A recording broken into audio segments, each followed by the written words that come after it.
Fat, is it a three-letter word?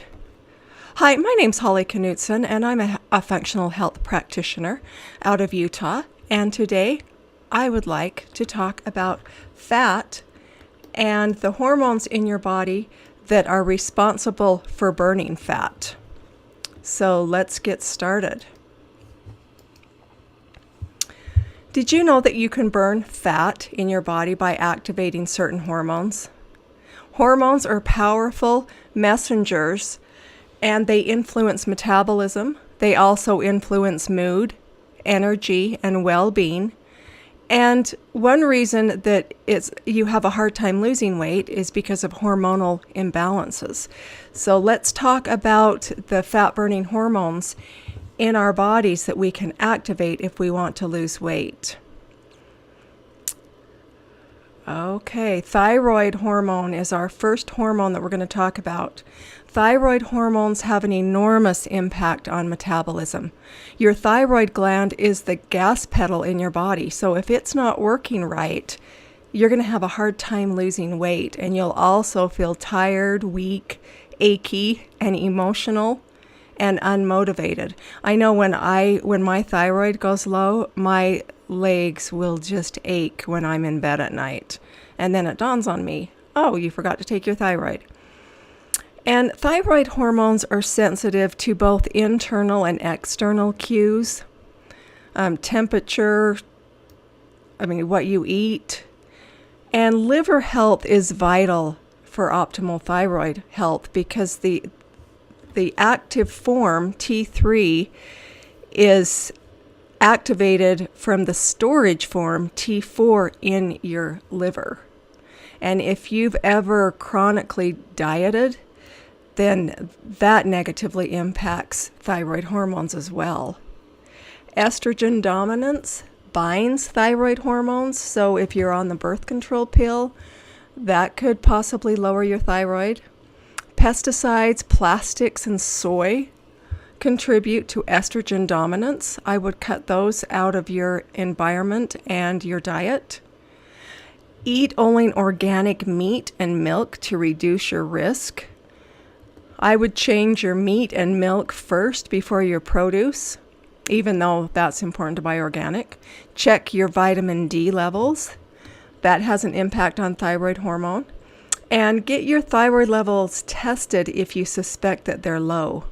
And I'll put a link in the description for a good online lab that you can get your levels tested and you don't need to go through your doctor or involve your insurance company. Also, detoxifying your liver is really crucial if you want your thyroid hormone production to be optimal. Okay, number 2, cortisol. Stress leads to chronically high cortisol levels. So the best thing you can do to optimize cortisol is to manage your stress. Cortisol is secreted by the adrenal glands in response to stress. High levels lead to midsection weight gain and can lead to long-term health problems. That's why people that have been on steroids have symptoms. Managing your stress is really, really important. Also, maintain healthy blood sugar levels and keep inflammation in your body in check. Food sensitivities can also cause high cortisol. Estrogen. Estrogen is vital for not only a healthy metabolism, but for a healthy mood. Estrogen dominance is an imbalance in female hormones where the ratio of progesterone and estrogen is not ideal.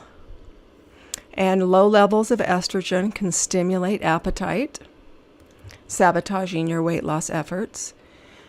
Decrease your exposure to endocrine disruptors. And we talked a little bit about plastics and phtalates that can wreak havoc on your hormone levels. And low estrogen leads to high insulin, which will cause weight gain.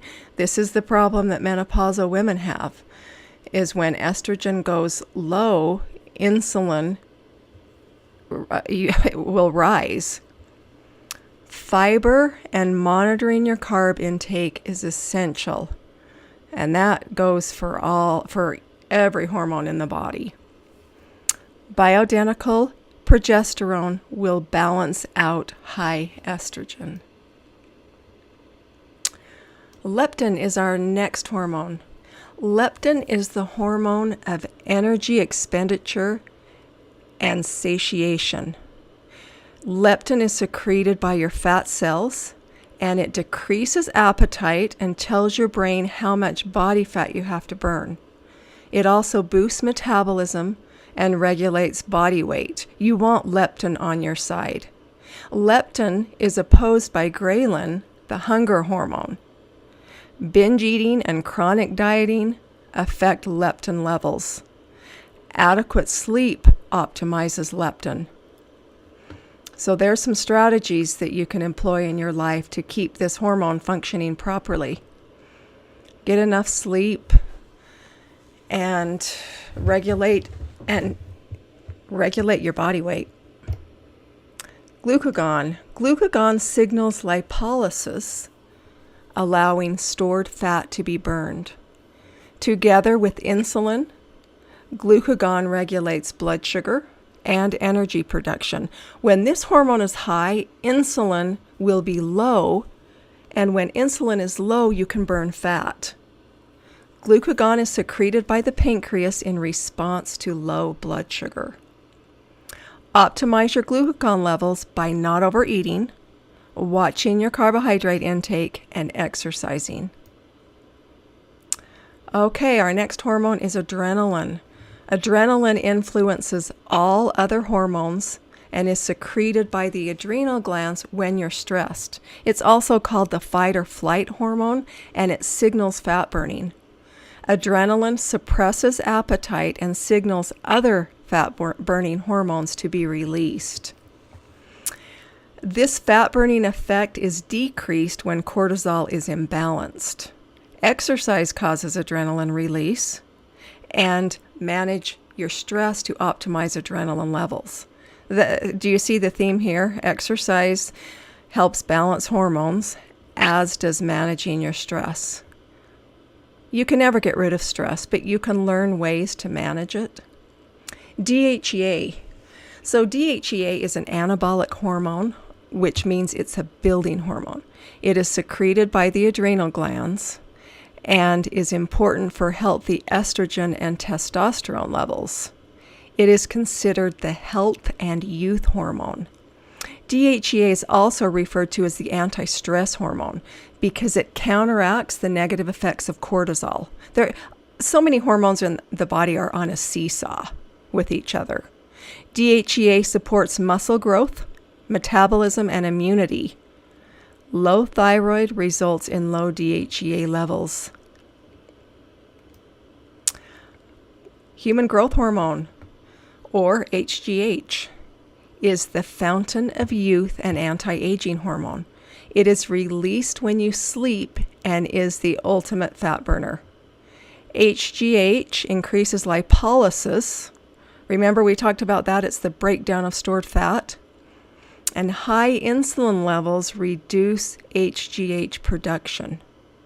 It's also referred to as the regenerator because it's so awesome at repairing tissue and building muscle. Deep sleep and interval training maximize the release of human growth hormone.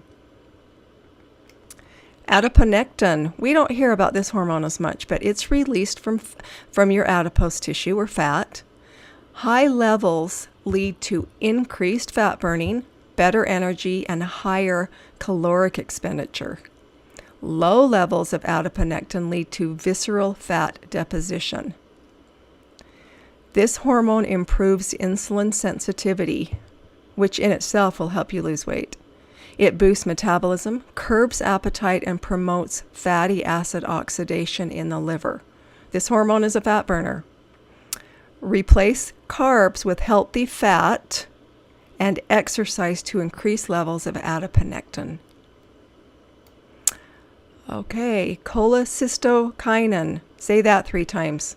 We'll refer to it as CCK.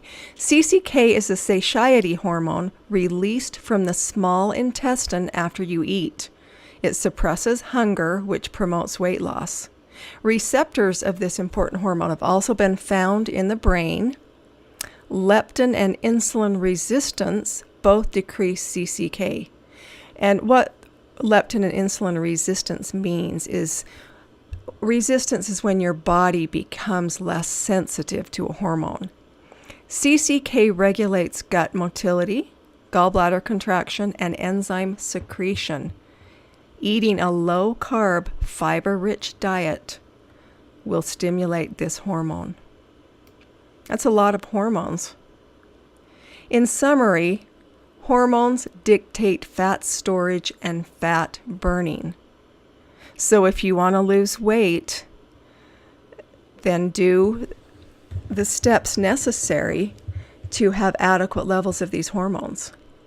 Living a healthy lifestyle impacts metabolic messages. Eating balanced meals, getting adequate exercise, and getting enough sleep are all vital for healthy hormone levels. Manage your stress and supplement appropriately to also optimize these hormones. Reset your metabolism by learning about these fat-burning hormones and doing your best so your body will secrete them. Please leave a comment below or a question. I would love to hear your thoughts on this presentation. Thank you.